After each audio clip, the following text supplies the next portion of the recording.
Алла қаласа міне роддомға да келіп қалдық. Алғашқы рет кіндік әке шеше атанып жатқаннан кейін маған енді өте қатты бір қобалжитын момент болды, как будто өзім босанатындай болып ше. Өйткені мен негізі партнерствоға кіретін болғам. Сөйтіп, сондай адам көрдіңіздер ма, до такой степени жұмыстан шаршады ол деген. Ұйықтасын, демалсын деп мені шақырмаған ғой. Бір-ақ рет звондаған Бексұлтан, сосын мен оған ұрсам, неге сен бір-ақ рет звондайсың? Таң сағат 5:30 адам бір-ақ рет звондай ма? Деп.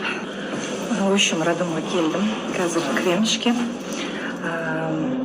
Негізі таңертең естесіп жүгірдім. Вроде үлгергенім осы уақыт болды, енді таңертең. Жақта Айдана қызымен бірге келіп қалды. Сонау Ұзынағаштан келді атақта. И мында Нариман, сонау ауылдан келді атақта деші. Мында Бағдат, өткенде көрсеттім, Аян қызымен келіп, қараңыздаршы, копия қызын папа болып жүр. Күшті папа екен, қызына күшті қарайтын, сондай. Бағдат енді Маликаны алып келмепті, өкініштақ, ну ладно. И мында Айбектің келіншегі, міне Айбектің өзі, өткенде көрдіңіздер, Айбектің келіншегі, және де Жансыз. Ой, красавица, қараңыздар, босанса да красавица болып отыр біздің Зухра. Модель болып отыр, мына жақта модель жігітті өмірге алып келіп. Құтты болсын, Бексұлтан бауы беріп болсын. Суан еліне бір батыр болып жатыр мына жақта. Мына жақта жатыр. Бексұлтанның ғана кардиганын орап алып кәдімгідей. Мына жақта Зухра. Советін тыңдадым. Дұрыс демалу керек, мен дұрыс демалып босанып алдым. Иә, разрез. Курс ашам достар, 990 теңге десең. Босанғанда жыртылып, шыңғырып, медсестраны тыңдамап едім, осы жолы. Тыңдау керек. Өйткені осознанно келу керексің, сен родыйға демалып кәдімгідей. Оны кірдім десең. Әзір почти кірдім. Кетіп қалдым ғана. Иә, негізі басында толғақпен келген едік, бәріміз бірге прям қуанып, толғақтың келгеніне қуанып кеттік. Жұрттар толғақ кезде жылайды ғой, біз неге ерісте қуанып, Суанның баласы шықпайын деді. Соң хорошо дедік, енді еркелігіңді көтерейік дедік та кетіп қалдық. Негізі біз емес, сол кезде Зухраны ала кету керек едік. Негізі, оказывается, қазақта сондай не бар екен, ырым. Толғақпен қайттан келеді екен. Ырым сондай екен, мен аялада тоже сөйткен, келіп, толғағым кішкене жоқ болып кетті, қайттан кетіп едім, 1-4 сағаттен қайттан келген толғақпен.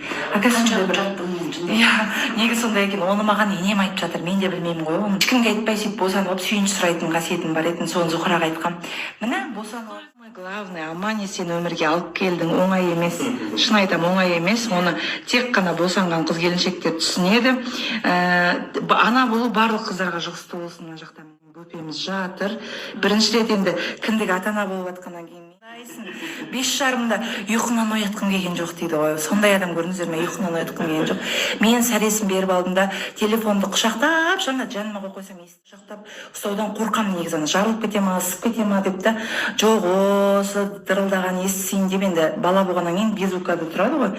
Қойныма құшақтап ұйықтағам, сөйтіп Нұрғалым көріпті бір тысылдағанын, бүйтіп байқадым. Бірақ СМС екен деп ойладым дейді.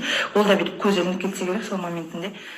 Звондаған, или дәл ең салат жар, онда деп қойып дайындалайын деп WhatsApp'та ашып қалсам, көкем уже сүйіншілетіп жатыр ғой, соны ой, қаттандай бір асығасың ғой, деп күтіп жүрген нәрсең, оказывается, өстіп бұйырмай кірамай қалатын бар да, бұрыннан осындай білмеймін неге қатты қалаған бір дүниемен келе алмай қалады. Но самое главное, аман есен босаныпты, шүкір, мені көзайым болып келіп, қарап, бәріміз әңгімені соғып жатыр.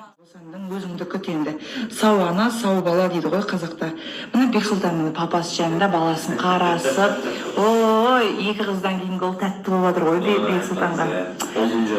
Әрине, ана ғой жүрген қашанда. Енді қызы барлар ренжімесін, бірағында сөз да енді ол. Сіздерге де ол жұғысты болсын, мен ренжітейін деп айтып отқан жоқпын, өйткені жаным ренжімеңдер.